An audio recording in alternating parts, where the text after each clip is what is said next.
On va parler maintenant vraiment des solutions concrètes et de la prise en charge pluridisciplinaire des patients acouphéniques.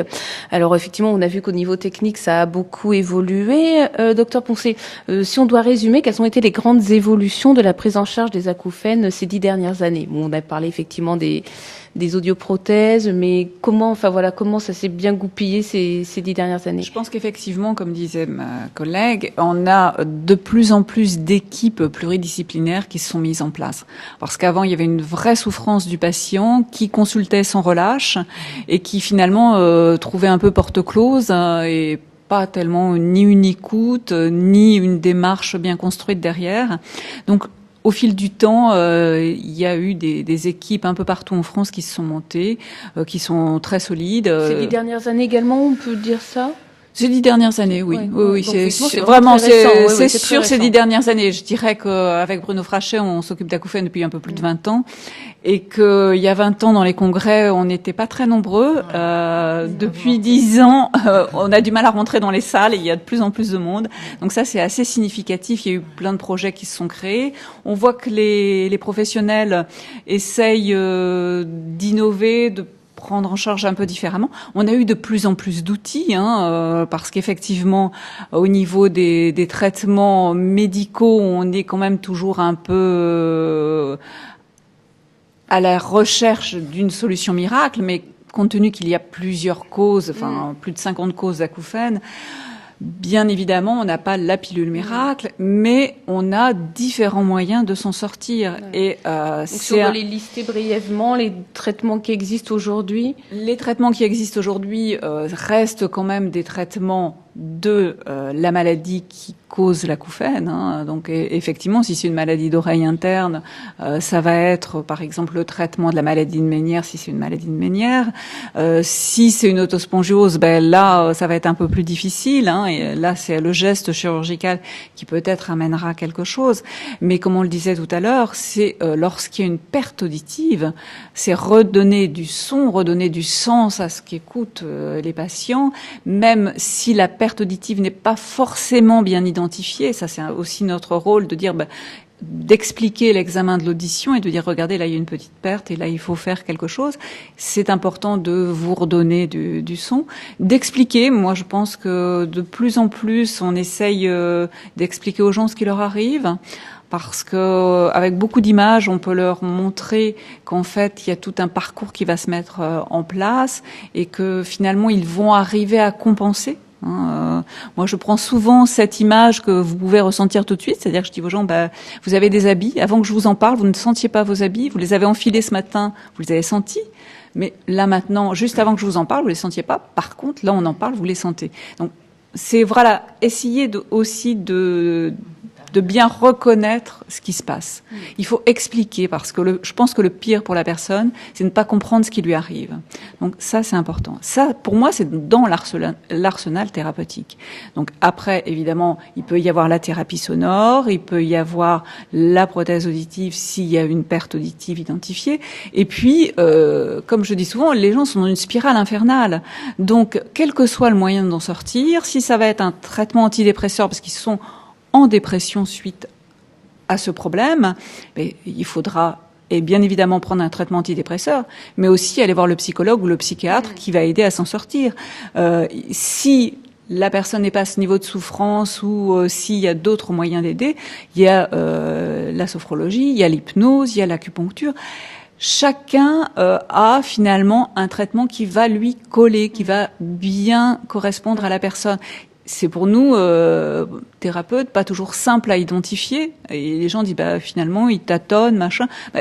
Il faut qu'on arrive à bien identifier notre patient pour avoir la meilleure thérapeutique. D'accord. Donc, c'est un peu ça.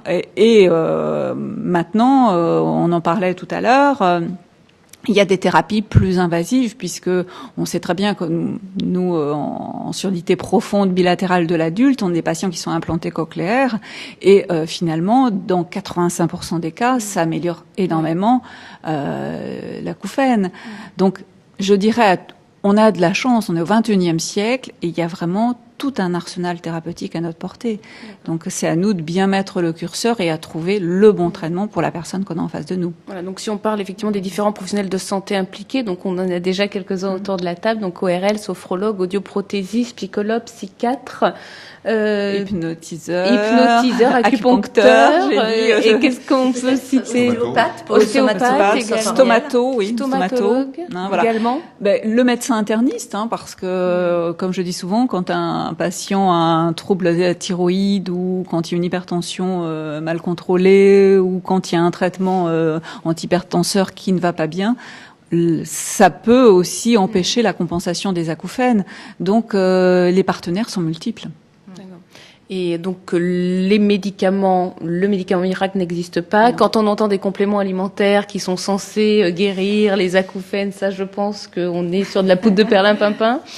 Mais je pense. Après, c'est psychologie. Effectivement, il y a un effet placebo quand même qui est important. Voilà, je suis tout à fait d'accord. Effet placebo ou pas, mais il faut savoir que même dans l'hypertension, dans le diabète, il y a un effet placebo. Oui. Donc pas dans les acouphènes finalement. Finalement, oui. On peut avoir quand même un apport de certaines molécules à certains moments, parce qu'effectivement, ça va aider à adhérer à la prise en charge. D'accord. Et donc, on vous parlait de compensation de l'acouphène, et ça veut dire qu'on n'en guérit jamais vraiment ? Ça veut dire que le chemin logique, pour moi, c'est la personne qui vient me voir pour un acouphène, et puis elle vient me revoir parce qu'on a dit on se revoit dans 3, 6, et finalement me reparle un petit peu, et il arrive que des fois les patients oublient de m'en parler. Et je leur dis à ce moment-là, juste à la fin, je leur dis, et alors, le petit bruit dans l'oreille? Et alors, ce qui est assez excellent, ce que m'a dit récemment un patient, il me dit, vous avez raison, je vous en ai pas parlé, parce qu'à des moments, j'arrête, je me mets dans le silence, et j'écoute. Et là, je l'ai. Alors, je dis, non, ça, faut pas faire ça. Je vous ai déjà dit, faut pas faire ça. Et elle dit, oui, mais vous savez, des moments, il me manque un peu.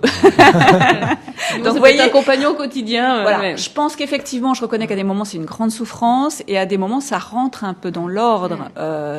Il y a de superbes mannequins ou de superbes acteurs qui ont des cicatrices. On ne les voit pas. Voilà. Donc, à des moments, ça fait partie de la personne, et il y a certaines personnes qui, même quand ils ont un vrai désavantage physique, quelqu'un qui est en fauteuil roulant, quelqu'un, eh bien, il va surmonter pour pouvoir tirer à lui un avantage et finalement vivre bien avec. Et ce qu'on cherche, c'est avoir une bonne qualité de vie, c'est c'est arriver à gérer son quotidien. Donc, c'est en ça qu'il faut aider la personne. Patricia, vous avez guéri de votre acouphène ou vous continuez à vivre avec? Je continue à vivre avec, mais très bien. Mais plutôt très bien. Oui, très bien. C'est-à-dire qu'il faut m'en parler pour qu'effectivement je me penche sur la question en me disant est-ce que je l'ai encore? Et effectivement, pour ma part, oui, je l'ai encore. Mais il n'a plus aucune connotation émotionnelle. Et finalement, souvent, c'est ce qui se passe au départ, c'est j'ai ce petit bruit, parce qu'on sait qu'en décibels, il est très léger, mais il peut gêner énormément, en fait. C'est plus que le cerveau va en faire, la perception, et tous ces troubles associés d'anxiété et éventuellement de sommeil et tout ça qui vont perturber.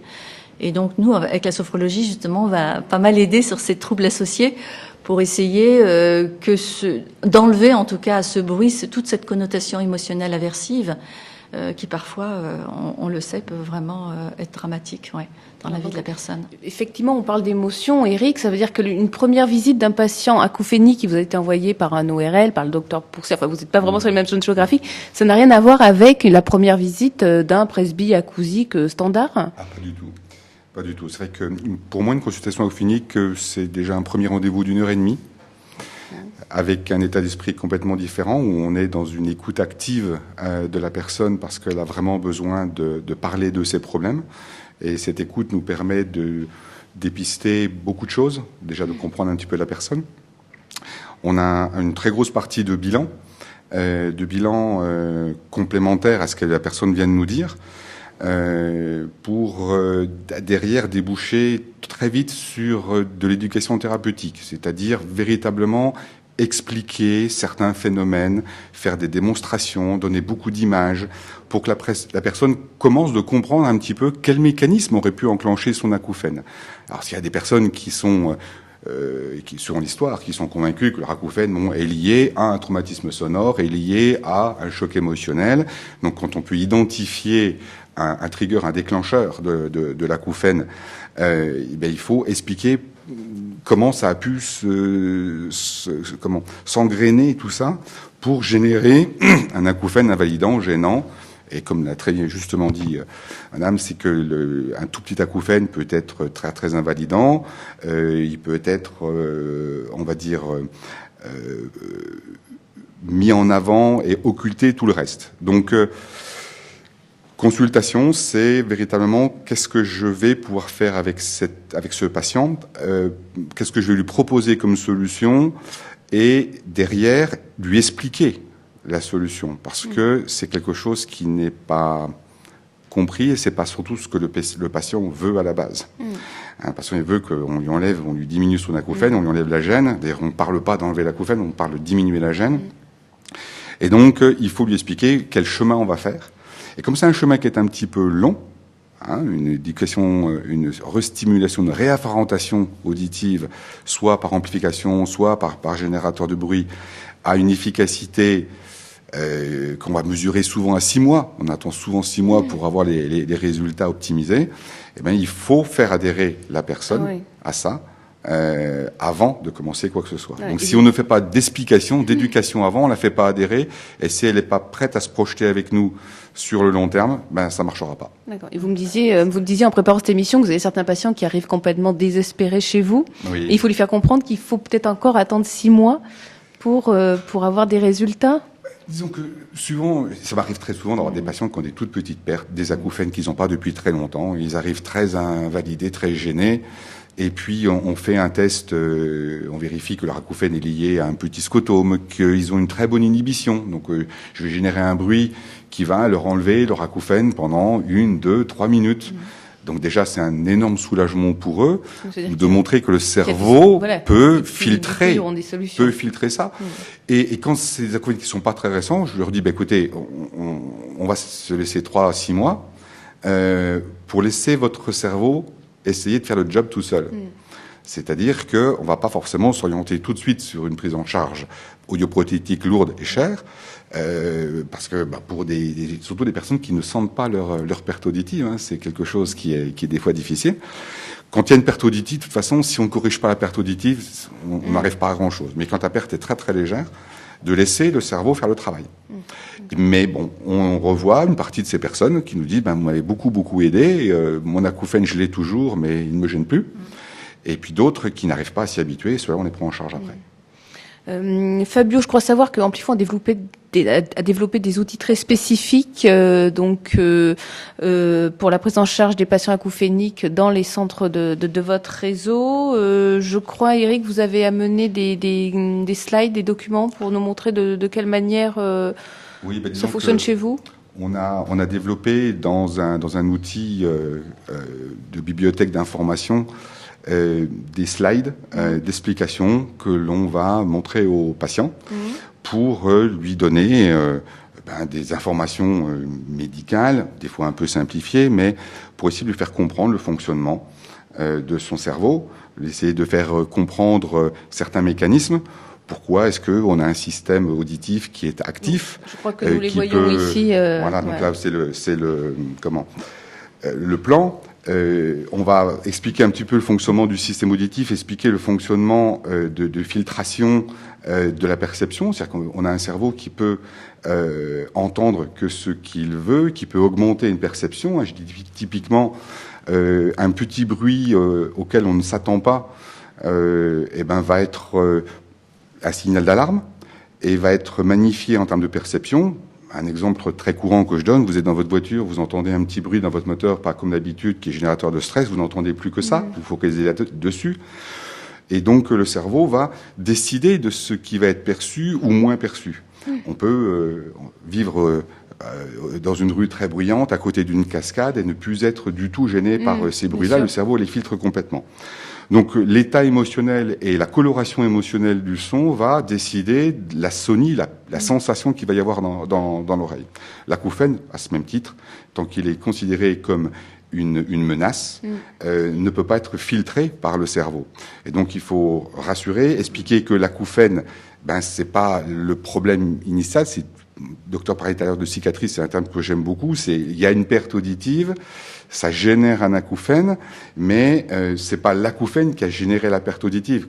Donc, ça, c'est ce qu'on fait régulièrement. C'est-à-dire que quand on identifie en consultation qu'il y a une perte auditive, nous, les patients, disent, mais vous savez, là, j'ai mal répondu parce que je suis gênée par mon acouphène. Et je leur dis, mais non, en fait, c'est complètement différent. Nous, on sait, regardez, on a pu mettre vraiment l'endroit où vous avez un acouphène, mais il y a d'autres fréquences que vous n'entendez pas. Et donc, c'est pour ça que finalement, le cerveau n'entend plus cette information et va générer de lui-même un autre bruit en compensation. Donc, c'est vrai ce que disait tout à l'heure Eric, c'est hyper important de bien expliquer le fonctionnement. Sur une consultation d'acouphène, je dirais que 90%, c'est de l'explication. Donc on est plus finalement pédagogue et psychologue que audioprothésiste. Alors oui, simplement c'est que ce qui est intéressant, c'est de pouvoir étayer un petit peu ce que l'on dit comme ça avec des espèces de preuves. C'est-à-dire que aujourd'hui, par exemple, quand je fais une acouphénométrie, je fais très rarement une acouphénométrie standard où on va faire de l'encadrement, etc. Je vais faire une audiométrie d'abord très très précise, en demi-octave, jusqu'à 16 kHz si le patient se plaint d'acouphènes très aigus. Et très très souvent, je dis, voyez, rien qu'à la forme de votre audiométrie, votre acouphène devrait ressembler à ça. Et dans 90% des cas, on tombe dessus. Donc déjà, ça permet aux patients de comprendre qu'il y a une espèce de logique. Oui. Hein. Ce bruit fantôme. Ce qui est rassurant. Qui va être rassurant. Et puis derrière, on a développé un outil qui va nous permettre de générer des signaux. Calculé par rapport à la perte auditive, donc on va pouvoir vraiment borner comme il faut un signal, changer les filtres en fonction de la perte auditive, et justement vérifier certains phénomènes d'inhibition de l'acouphène suite à une stimulation sonore. Et quand vous montrez qu'avec un son, vous arrivez à diminuer ou à faire disparaître la perception de l'acouphène, le patient comprend qu'il y a peut-être une clé qui donnerait accès à une solution. Alors tout de suite, on dit bien que c'est pas quelque chose qui va être instantané, que ça va prendre du temps, etc. Mais ça va lui donner, comme je dis, ça va ouvrir une fenêtre en disant tiens, j'ai peut-être un espoir de m'en sortir par là. Et c'est le plus important. Et ce qui est très très marrant, ce serait de prendre souvent la photo de la tête des personnes quand ils rentrent dans la cabine et quand ils en sortent 1h30 plus tard. C'est assez intéressant. Mais c'est pareil, moi je trouve que maintenant, on commence à avoir quelques patients bien informés qui sont allés sur le net et qui arrivent en ayant identifié leur acouphène et qui arrive aussi avec quelque chose qui permet de masquer. Et alors là, nous, on a aussi tout un travail d'éducation de dire attention, faut pas courir après l'acouphène parce que là, vous risquez d'être nocif. Donc là, c'est aussi pas toujours simple de bien encadrer ce discours et de leur dire, vaut mieux travailler avec des professionnels parce que c'est vrai que c'est bien ce que vous avez trouvé, mais faites attention, faut pas faire n'importe quoi avec ce qu'on entend et ce qu'on donne à ses oreilles et à son système auditif. Fabio, donc Eric nous a présenté une partie des solutions spécifiquement mises en place par Amplifon pour la prise en charge des patients acouphéniques. C'est vraiment un plus de faire partie d'un réseau comme celui d'Amplifon quand on est audioprothésiste intéressé par cette problématique? Je pense que oui. Une des richesses d'un groupe comme Amplifon, c'est le partage enthousiaste de connaissances, de l'expertise de la part de ces professionnels. Les audioprothésistes et aussi les assistants, les techniciens animent nos formations et s'occupent aussi de la veille technique qui est difficile ou qui difficilement peut être exhaustive au niveau d'une petite structure. Amplifon investit chaque année plus de 5% de sa masse salariale dans la formation, ce qui différencie, je pense, notre groupement et qui est atteint des niveaux à peu près double de ceux qu'on constate dans des métiers similaires. En plus, de par sa taille, Amplifon peut se permettre de négocier et de référencer toutes les nouveautés technologiques Alors que, encore une fois, quand on est une petite structure, généralement, on a tendance à travailler uniquement avec 2-3 fournisseurs. Donc, on peut toujours avoir accès à l'appareil le plus adapté, le plus innovant, et cela, on va de pair aussi pour vis-à-vis du patient acouphénique. Et dernier point, je dirais que notamment dans les grandes villes, là où il y a plusieurs audioprothésistes Amplifon et qu'il y a un expert de la prise en charge acouphénique, il peut servir aussi comme support et comme personne vis-à-vis duquel les patients acouphéniques des autres audioprothésistes pourront être orientés. D'accord. Et ça veut dire qu'il y a aussi une cohérence au niveau de la prise en charge, parce que je crois que Michael vous disait justement que chacun faisait un peu à sa sauce. Les audioprothésistes ont leur propre méthode pour prendre en charge les acouphéniques et du coup il n'y a pas de cohérence d'un audioprothésiste à l'autre. En fait, on en a bien discuté déjà tout à l'heure. La partie conseil, information, elle est extrêmement importante.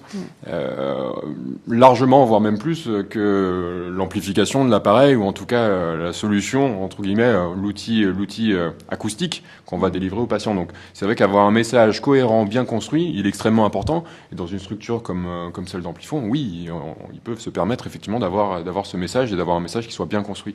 Ce qui va être beaucoup plus difficile dans une structure qui serait plus petite, effectivement. Et tous les audioprothésistes Amplifon, donc, bénéficient des outils que vous avez spécialement mis en place pour les acouphéniques. Ce sont les mêmes partout. Alors, tous les audioprothésistes Amplifon peuvent y accéder. Tous n'ont pas été spécifiquement formés à la prise en charge des acouphéniques, mais ont des bases qui sont suffisantes pour ne pas faire de bêtises. Parce qu'il faut faire attention. La prise en charge d'un acouphénique, c'est quelqu'un qui est malade, qui est en souffrance. Oui, on a bien compris qu'effectivement... Donc, il faut faire attention aux messages négatifs ou autres. Donc ça, toutes les formations de ce côté-là sont faites. Par contre, pour des prises en charge techniques très spécifiques, on a 70 audioprothésistes qui ont été formés dans le réseau pour vraiment des techniques de réglage particulières. Parce que c'est vrai qu'on règle pas du tout de la même manière une prothèse auditive si le patient est acouphénique ou ne l'est pas. C'est ce qui nous différencie, à mon avis, beaucoup. Vous avez un logiciel particulier? Alors, on a des logiciels particuliers pour chercher l'acouphène, pour chercher l'inhibition, mais surtout des formations pour le réglage, où le réglage des aides auditives, des solutions auditives qu'on va proposer, ne sera pas du tout basé sur les méthodes de réglage habituelles. Et la façon dont on va amplifier est complètement différente. D'accord. Fabio, ces audioprothésistes qui font partie du groupe Acouphènes, ils sont bien identifiés? Ils ont une vitrophanie sur leur centre ou c'est juste par le bouche à oreille? Alors, ils sont bien identifiés au sein du réseau et dans leur communauté locale. Nous n'avons aujourd'hui pas développé de macarons spécifiques ou de signalétique indiquant qu'il s'agit de centres spécialisés. On a sur notre site des indications pour pouvoir les trouver. D'accord. Et j'imagine qu'effectivement, vous êtes aussi présent sur les congrès des ORL, les événements médicaux, pour faire connaître ces spécificités au sein de votre réseau. Absolument. Je pense que être connu, reconnu par le corps médical, c'est l'étape principale et la première étape pour pouvoir prendre en charge les personnes acouphéniques. D'accord. Donc, si on parle technique maintenant avec Michael, alors quelles sont concrètement les solutions que propose Signia aujourd'hui aux audioprothésistes qui prennent en charge des patients acouphéniques? La première qu'il faut considérer, c'est déjà la réhabilitation auditive. C'est-à-dire qu'on en a parlé un petit peu tout à l'heure. Le fait de réhabiliter l'audition du patient, c'est déjà un pas énorme et on estime que 2/3 des patients qui viennent dans un laboratoire d'audioprothèse, 2/3 de ces patients vont être soulagés de leur acouphène simplement avec une amplification, donc une réhabilitation de leur audition. C'est-à-dire que la correction de la perte auditive... Donc, ce qui est la base du métier de l'audioprothésiste. Exactement. Donc, quelque part, simplement l'appareillage, donc l'appareil en tant que tel, va dans beaucoup de cas apporter déjà une aide, un soulagement au patient. Donc plus cette solution-là sera performante et plus l'acouphène aura de chances d'être compensé facilement. Vous avez complètement raison, effectivement. Donc plus les appareils seront performants dans les possibilités de réhabilitation auditive, et tout à l'heure on parlait de petites pertes, de pertes qui vont chercher sur des fréquences qui sont plus aiguës, plus on va être capable de de redonner une solution pour ces patients-là, meilleures seront les solutions qu'on proposera déjà pour ces patients qui ont un acouphène. Donc ça, c'est déjà la première chose, et elle est importante effectivement à mettre en avant. Ensuite, pour les patients pour lesquels ce n'est pas suffisant, donc pour lequel la réhabilitation auditive n'est pas suffisante et l'acouphène est toujours une gêne, à ce moment-là, on peut mettre en place d'autres stratégies qui visent justement à aider le patient à être soulagé par rapport à cet acouphène. Donc en quelque sorte, c'est détourner, vous allez voir, c'est détourner l'attention du patient de son acouphène par différentes méthodologies, différentes stratégies. D'accord, on peut en citer bien quelques-unes. Sûr, tout à l'heure, je parlais d'appareils qui avaient évolué avec le temps. Ils ont évolué sur les capacités de réhabilitation auditive, ça c'est une première chose, mais ils ont également évolué sur les outils qu'on propose dans ces appareils justement pour cette prise en charge. Alors, historiquement, les premiers outils qu'on a pu proposer, c'était des appareils qu'on appelle de générateurs de bruit, qui étaient capables de donner un bruit supplémentaire via l'appareil. Ce bruit avait pour but, comme je le disais tout à l'heure, de détourner l'attention du patient de son acouphène et faire oublier au patient son acouphène. On l'a dit tout à l'heure, hein, toutes les stratégies visent à ça. Ensuite, on a proposé des appareils qui étaient capables de donner des générateurs de bruit de vague, par exemple, avec des sons qui étaient modulés, là aussi plus pour le côté confort, le côté relaxation du patient, qui est important aussi, un patient acouphénique. Et puis là, plus récemment, il y a quelques mois de ça, on a amené une nouvelle solution qui est basée en réalité sur la thérapie par inhibition latérale, ce que nous on appelle l'amplification au cocher, qui est basée sur divers travaux scientifiques. Et donc ça, on propose ces outils-là aux audioprothésistes depuis peu de temps. C'est la TIL, c'est comme ça que vous l'appelez chez Signia. Est-ce que vous pouvez nous expliquer comment ça fonctionne ? Bien sûr. Alors, la TIL, c'est ce qu'on appelle la thérapie par inhibition latérale. En réalité, qui est une solution qui se base en réalité sur les travaux scientifiques qui ont été menés depuis maintenant quelques années. Ça vous parle certainement, mais ce qu'on appelle la musique en cocher. Pour des patients acouphéniques, on leur propose d'écouter de la musique pendant 2-3 heures par jour, sur lequel, cette musique un peu particulière, on a retiré les fréquences qui concernent l'acouphène. Et ce qu'on a remarqué, c'est qu'il y avait un fort soulagement des patients pour lesquels on proposait cette solution. Nous, ce qu'on a cherché à faire, c'était introduire dans nos appareils les résultats de ces travaux, de ces études, et de proposer une solution innovante, justement, pour cette prise en charge. Donc cette thérapie par inhibition latérale, aujourd'hui, elle est disponible pour les audioprothésistes via nos appareils. C'est pas sur un appareil, c'est vraiment sur une gamme complète d'appareils qu'on a la possibilité de le faire. Et ça se trouve être une alternative, en quelque sorte, au générateur de bruit dont je parlais tout à l'heure. Avec des résultats qui sont vraiment intéressants. On va parler de résultats qui sont au moins aussi bons que ce qu'on peut obtenir avec un générateur de bruit, mais avec un avantage, c'est que contrairement au générateur de bruit où il faut expliquer au patient que en plus de son bruit d'acouphène, on va lui donner un bruit supplémentaire à viser justement de soulager le patient. Là, à l'inverse, en réalité, ce que l'on va faire, c'est qu'on va enlever une partie de l'amplification de l'appareil pour créer un phénomène d'inhibition latérale. Et qui va avoir des résultats très efficaces justement sur le soulagement, mais par contre il va avoir l'avantage par rapport à d'autres stratégies de ne pas surrajouter un bruit et donc d'être en quelque sorte complètement transparent pour le patient. Qu'est-ce que vous pouvez nous commenter ce visuel, Mickaël ? Sur la partie gauche, on a ce que l'on peut faire lorsqu'on utilise un générateur de bruit, c'est-à-dire qu'on va superposer à l'amplification de l'appareil qui est en orange un bruit que vous avez en bleu, qui va avoir pour rôle, alors non pas de masquer complètement l'acouphène, mais qui va avoir pour rôle de limiter son émergence subjective. L'alternative qu'on propose, c'est de ne pas jouer sur ce mécanisme attentionnel du patient qu'on peut avoir avec ce générateur de bruit, mais plutôt jouer sur un mécanisme un peu plus physiologique, justement d'inhibition latérale, en proposant donc la solution que vous avez à droite. Et là, vous voyez qu'on ne rajoute pas de bruit supplémentaire, il n'y a pas de partie bleue. Par contre, vous voyez que dans l'amplification orange, on vient créer un creux dans cette amplification sur les fréquences qui concernent l'acouphène. Il faut quand même que le patient, par rapport à son acouphène, ait des caractéristiques assez précises. Donc c'est pas une solution qui sera viable pour tous les patients. Il faut que l'acouphène soit un acouphène que le patient va traduire comme un sifflement, un chuintement. En réalité, il faut que ce soit un acouphène qu'on dit tonal, d'accord, avec une largeur fréquentielle qui serait inférieure à un demi-octave. C'est un peu technique, mais voilà, pour préciser un petit peu les choses. Et puis, comme le disait Eric tout à l'heure, il faut aussi que cet acouphène, il soit dans la bande passante de l'appareil. C'est-à-dire qu'aujourd'hui, les appareils sont pas capables d'aller jusqu'à 20 kHz, voire même 16 kHz. On est quand même limité, malheureusement, hein. Donc il faut que l'acouphène se trouve dans cette zone fréquentielle. Et puis, là, l'objectif, c'est de créer un creux dans une amplification. Encore faut-il qu'il y ait une amplification. Ça veut dire qu'il faut qu'il y ait une perte associée. Donc voilà, on est quand même sur des caractéristiques assez précises pour le patient, mais c'est une alternative qu'on va pouvoir proposer. Et en réalité, vous voyez que j'ai exposé le fait qu'on pouvait proposer aux patients une amplification traditionnelle, alors traditionnelle qu'on va adapter bien sûr, hein, après aux patients qu'on va avoir face à soi. On a une autre solution qui serait excusez-moi d'utiliser le mot solution parce que c'est pas vraiment le terme que je voudrais utiliser, mais on a une autre stratégie qui serait celle d'un générateur de bruit. Et puis ensuite, maintenant, on va avoir un troisième outil qui sera cette amplification au cocher. Donc, vous voyez que le panel d'outils qu'on propose aujourd'hui aux audioprothésistes, eh bien, il s'étoffe. Et comme on le disait tout à l'heure, il n'y a pas un type de patient acophonique, il y en a plusieurs. Et effectivement, plus on va multiplier les solutions, plus on sera à même de proposer une solution qui sera viable justement pour ces patients. Et la thérapie par inhibition latérale, on a vu que ça ne s'adresse pas à tous les patients, mais si on part sur la totalité du nombre de patients acouphéniques, on peut dire que ça s'adresse à un peu plus de la moitié des patients? Je dirais même plus. Enfin, Eric pourra peut-être confirmer ce que je vais dire, mais il y a quand même une majorité de patients qui viennent. Alors, pour ceux déjà qui viennent consulter un audioprothésiste, voilà, on est déjà dans ce cadre-là.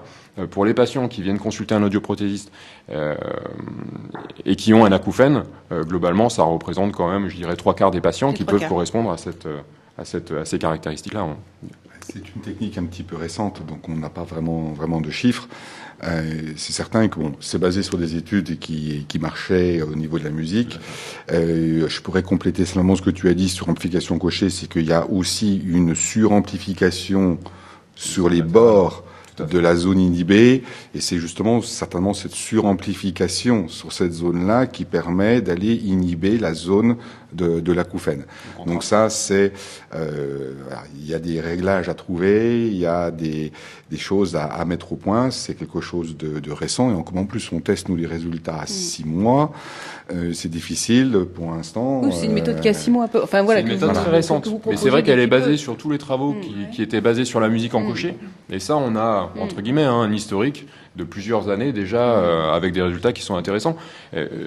Juste pour insister sur le fait que la musique en cocher, on proposait aux patients d'écouter de la musique pendant 2-3 heures par jour.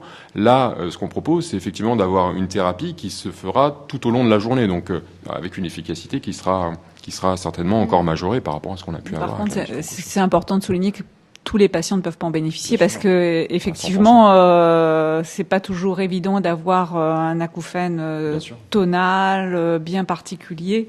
Ça va peut-être être ça l'écueil. C'est effectivement une palette de plus à notre arc, mais et voilà, c'est offrir un outil supplémentaire. Voilà. Patricia, vous connaissiez cette stratégie, comme dit Michael. Je suis toujours très à l'écoute effectivement de ce que font les audioprothésistes, mais pas de cette de cette nouveauté-là, mais très intéressant. Ouais.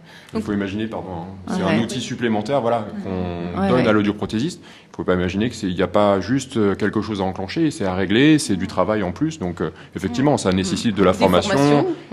Voilà, on en revient après à ce point de vue-là, à expliquer aux patients ce qu'on va faire aussi, parce que c'est pas tout d'enclencher un système, il faut effectivement l'expliquer aux patients. Parce que il faut l'évaluer aussi. Comme on disait, il faut attendre le retour et d'évaluer bien à 6 mois, 1 an, ce que deviennent ces patients qui ont eu ce type de stimulation. D'accord. Par rapport à l'approche pluridisciplinaire dont on parlait tout à l'heure, est-ce que vous devez faire également, en tant qu'audioprothésiste, de la pédagogie sur ces nouvelles stratégies de compensation des acouphènes auprès des autres professionnels auprès desquels vous travaillez, donc sophrologues, psychologues, etc. C'est certain que ce qui est intéressant, c'est de connaître, lorsqu'on est dans une équipe, le discours de chacun. Déjà, pour avoir une cohérence, pour avoir que le patient, il va avoir toujours ses compétences dans d'autres il a toujours tendance à aller interroger les autres pour avoir des retours. Donc, si on partage ses connaissances et qu'on a le même discours, et cette cohérence du discours est fondamentale pour rassurer la personne, de savoir qu'il est dans une équipe qui travaille dans la même direction. Et s'il y a la moindre faille, il a tendance à vite s'engouffrer dedans dans les questions. Voilà, ils le sentent tout de suite. Dès qu'il y a la moindre faille. S'il y a un doute, s'il y a une chose. Donc d'ailleurs, c'est très très intéressant de travailler en collaboration parce que les indications ou les choses, par exemple, les prescriptions médicales faites par le médecin disant on va mettre un générateur de bruit blanc. Bon. Des fois, ça arrive. Aujourd'hui, on va masquer un acouphène. Des termes comme ça qui n'existent plus, qui ne fonctionnent plus. On a encore des fois des difficultés. Donc, on va faire des générateurs de pseudo-bruit blanc. On va pas masquer, on va mélanger un acouphène. Voilà, c'est tout dans la subtilité et il faut pas se tromper de mots parce que tout de suite, les informations circulent sur Internet. Il y a des études qui ont montré que dans certains cas, ça marchait pas, d'autres cas, ça marchait. Et donc, il faut être très précis, avoir le même discours, utiliser les bons termes. Oui, c'est essentiel d'avoir une cohérence de discours et c'est pour ça que toute équipe, que ce soit au niveau d'équipes hospitalières ou en ville, doit bien connaître tous les intervenants autour du patient parce qu'effectivement, il faut absolument qu'on ait une cohérence, il faut absolument qu'à des moments, le curseur soit plus vers l'audioprothésiste, plus vers le sophrologue et puis de temps en temps qu'il y ait un retour sur l'ORL pour essayer d'homogénéiser. Vraiment, moi, me paraît essentiel de bien connaître tous les intervenants et d'avoir vraiment un relationnel très fort au niveau des équipes. Alors, comment arrive un patient chez un sophrologue et après, comment ça se passe pour lui? Alors, déjà, il est orienté vers la sophrologie par le médecin ORL à peu près à 90%. D'accord, donc c'est vraiment le médecin ORL qui est le chef d'orchestre de la prise en charge du patient. Intéressant aussi, la plupart du temps, nous, on a un courrier et le courrier nous donne justement des éléments de diagnostic qui sont importants.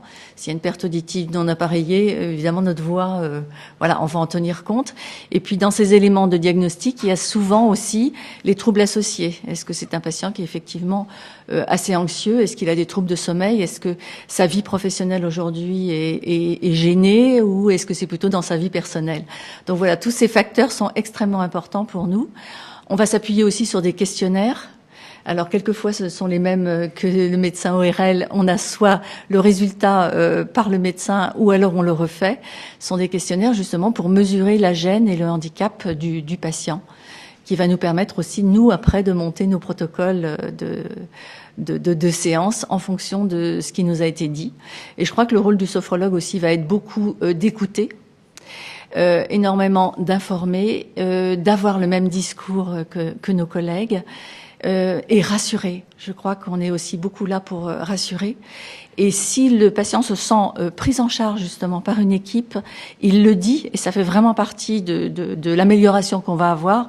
C'est j'ai été dans une équipe et chacun m'a rassuré. D'accord. Voilà. Alors effectivement, c'est l'ORL qui est le chef d'orchestre, mais vous n'avez pas chacun des liens qu'avec l'ORL. Vous avez également des liens entre vous. Vous avez des liens avec les sophrologues qui prennent en charge vos patients et vice versa. Vous avez des liens réguliers avec les audioprothésistes. Je voudrais aussi dire quelque chose sur le rôle du sophrologue qui a vraiment un rapport avec votre profession. C'est que on voit arriver donc un patient avec une prescription médicale. Donc il y a déjà un rôle aussi de soutien de notre part, c'est-à-dire de soutenir la prescription médicale si elle est médicamenteuse, mais aussi par rapport à un appareillage.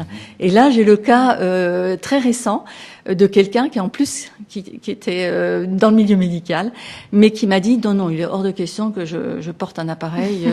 J'entends bien. En fait, j'entends bien. Oui. Voilà. Et pourtant, vous dites quelqu'un qui était professionnel de santé. Oui, professionnel de santé. Mais alors par contre, intéressant parce qu'effectivement, ça va vite changer.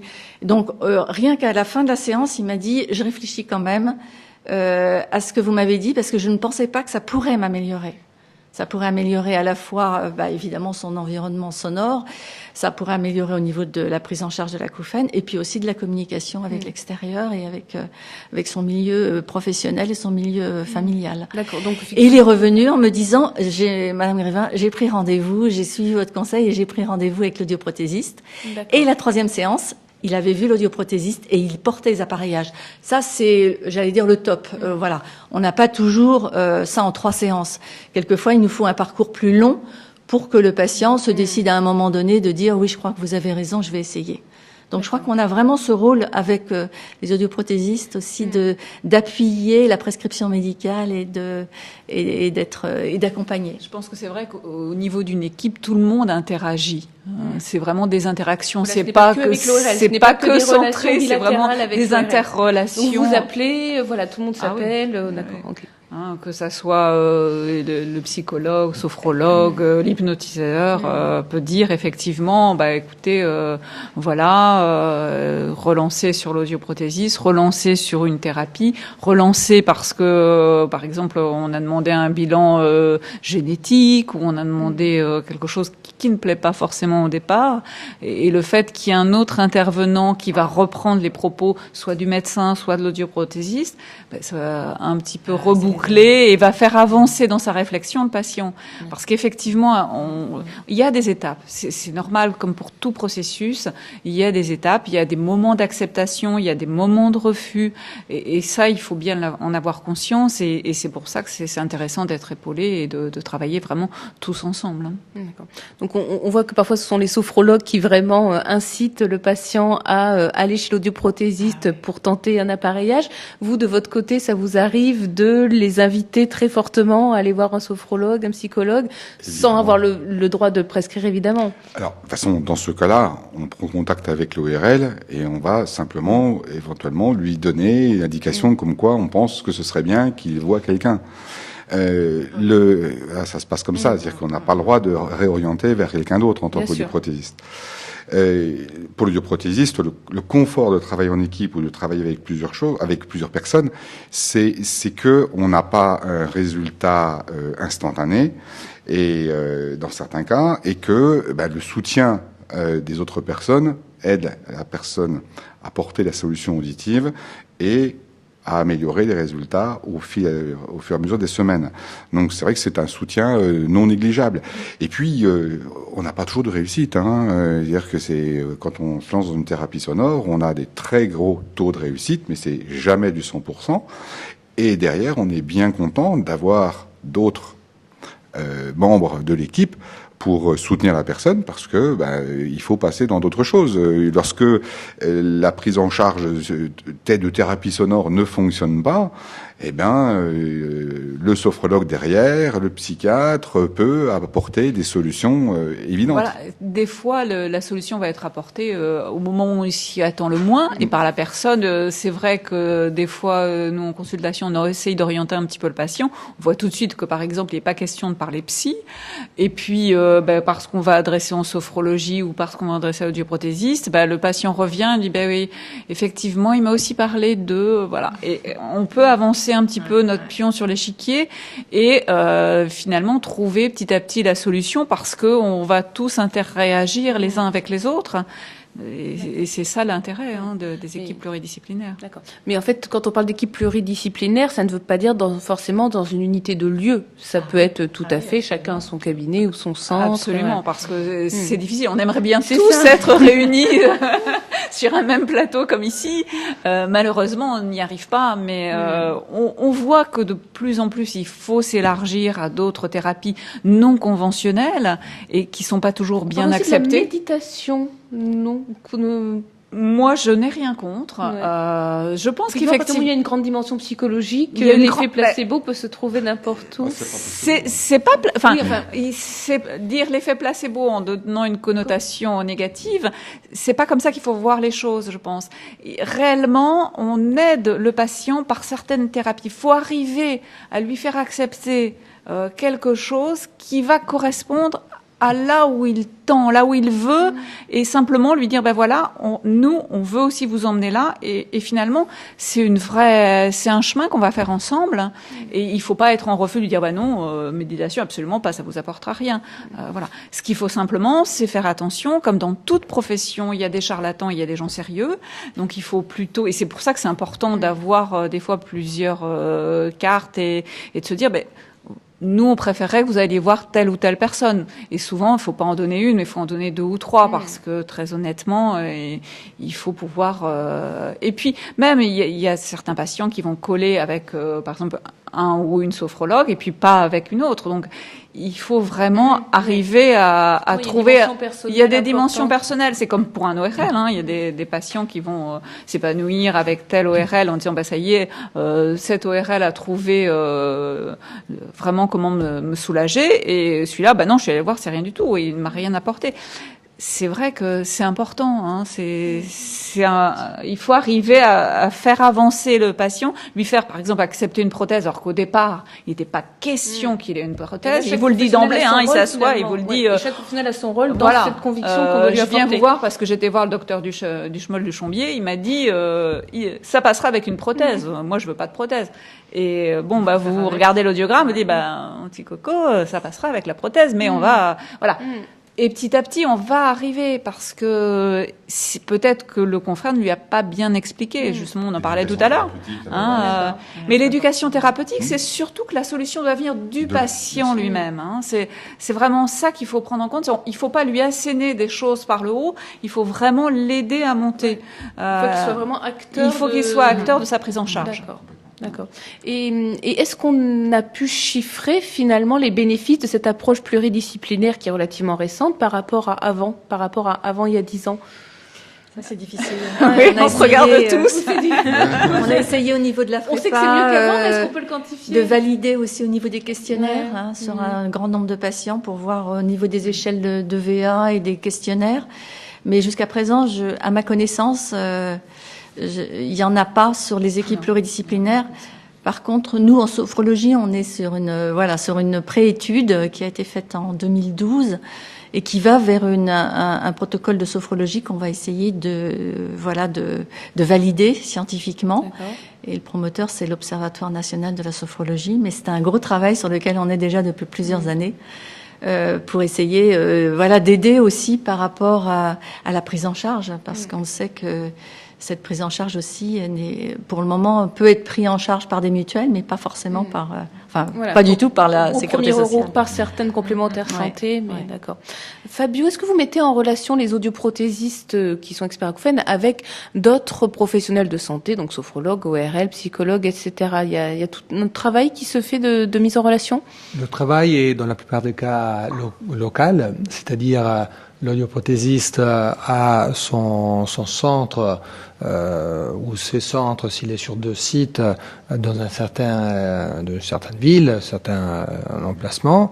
Et évidemment, c'est difficile à un niveau national, à partir d'un siège, de diriger exactement l'audioprothésiste vers tel ou tel professionnel de santé, médecin ORL, sophrologue, etc. Donc, on leur donne les outils, on les incite, et puis localement, nos responsables audioprothésistes pour les secteurs, pour les régions, ils vont travailler avec les personnes qui ont été formées et qui ont les outils à aller chercher des professionnels de santé, en commençant typiquement par le médecin ORL qui chapeaute ou pourrait chapeauter une équipe pluridisciplinaire. D'accord. Mickaël, en termes technologiques, donc effectivement vous avez présenté la thérapie par inhibition latérale, je le dis bien. À quoi peut-on s'attendre dans les prochaines années? En tant qu'industriel, vous travaillez, j'imagine, de manière continue sur le sujet. L'idée, c'est d'être à l'écoute de tout ce qui se passe au niveau scientifique sur la recherche sur les acouphènes. Il y a plein de choses qui sont faites. Aujourd'hui, effectivement, on s'est basé sur ces travaux-là de musique encochée pour développer un nouvel outil. Maintenant, à l'avenir, si effectivement il y a d'autres stratégies qui émergent, l'objectif, ce sera effectivement de pouvoir, nous aussi, voir comment on peut implémenter justement les résultats de ces travaux dans les aides auditives pour pouvoir proposer effectivement des évolutions. Et même les travaux qui sortent du champ de l'acoustique, finalement. Alors, nous, on est vraiment basé quand même sur le côté acoustique via nos appareils. Maintenant, après, oui, si on peut aller sur d'autres voies, pourquoi pas. Effectivement, après, on peut envisager d'autres pistes. Maintenant, ce qu'on disait tout à l'heure, c'est que le travail même sur l'appareil auditif, sur ses performances, ça reste quelque chose d'important. Et là aussi, je pense que une des voies, justement, d'évolution, ce sera sur les performances acoustiques des appareils pour pouvoir venir toucher de plus en plus de patients. On l'a vu tout à l'heure, hein. On expliquait que certains patients sortaient du cadre, finalement, de l'appareillage. Donc l'objectif, c'est de pouvoir toucher le maximum de patients de plus en plus tôt, avec des appareils qui peuvent redonner de l'amplification même pour des sons très faibles, pour des petites pertes, et aller chercher des fréquences qui sont effectivement là aussi plus élevées pour pouvoir toucher le maximum de patients. Eric ? On pourrait compléter aussi, je pense qu'on a à rechercher dans des stimulations très, très précoces. Il y a de telles modifications qui se font dans le cerveau suite à une désenfermentation, traumatisme sonore, surdité, bruit, etc., que on a certainement à voir ce que ça donne lorsque l'on va restimuler très très très tôt, chose qui ne se fait pas très souvent. On attend souvent pour voir si ça remonte, etc. Bon, on le voit vous allez peut-être aller dans mon sens sur des acouphènes traumatismes où on disait fut un temps de se mettre dans le silence, reposer l'oreille. Aujourd'hui, on est plutôt dans il faut stimuler. Et je pense qu'au niveau de la prothèse, on a peut-être des choses aussi à travailler là-dessus, d'aller pouvoir restimuler très précisément juste après un acouphène dans l'urgence pour voir ce qu'on pourrait faire.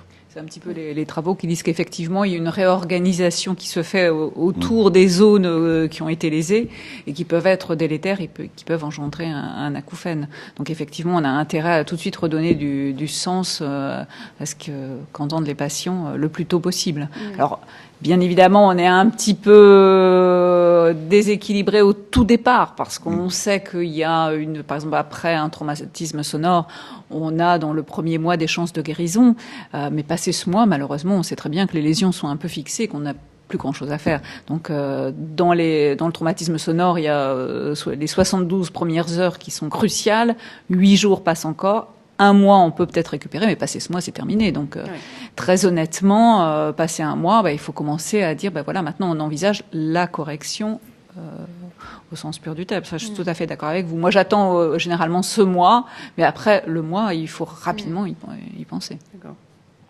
Vous me disiez, Eric, que les performances technologiques qui sont vraiment, qui vont de manière exponentielle, vous ont aidé à prendre de mieux en mieux en charge également les patients acouphéniques. La précision, maintenant des réglages qu'il n'y avait pas encore il y a quelques années. Évidemment. Disons que ça nous a permis... C'est ce que disait effectivement Michael, que la performance de base des aides auditives permet une meilleure prise en charge. L'amélioration de la bande passante, l'amélioration de la dynamique et de la prise en charge des toutes petites pertes, la précision de réglage, la précision de nos tests fait que, au lieu d'envoyer un bruit un petit peu au hasard, maintenant on va calculer parfaitement le bruit que l'on met, c'est objectivé, c'est précis, et donc on a des moyens qui ont véritablement bien changé par rapport à ça. Et puis, on peut prendre en charge aujourd'hui l'amplification dans la journée, mais aussi les stimulations prénocturnes, donc pour l'endormissement. Parce que beaucoup de patients se plaignent d'acouphènes revenant ou réaugmentant suite à l'arrêt de l'appareil. On a aussi des solutions pour continuer de stimuler. Moi, ça m'arrive couramment de faire porter des appareils pour s'endormir. Ils sont maintenant tellement petits, tellement légers qu'on peut facilement dormir avec. Donc, de faire des programmes spécifiques pour dormir, de faire des programmes spécifiques de protection dans certains cas, et de redonner une qualité de vie bien meilleure et assez rapidement. Je suis tout à fait d'accord. Je trouve qu'on a de plus en plus beaucoup d'outils pour que les gens retrouvent une qualité de vie et puissent retrouver une vie normale. Parce que au départ, ils se disent, mais justement en allant sur le net, ils vont trouver des témoignages terribles et très négatifs et ils vont avoir peur et petit à petit, il va falloir les ramener dans le droit chemin entre guillemets, c'est-à-dire leur dire mais non, vous pouvez avoir une vie totalement normale, même si vous avez un problème auditif, même si vous avez des acouphènes, même si vous avez peut-être des oreilles un peu plus sensibles que quelqu'un d'autre, il y a des outils au jour d'aujourd'hui. Il faut aller pousser les bonnes portes et se faire équiper, ça c'est évident.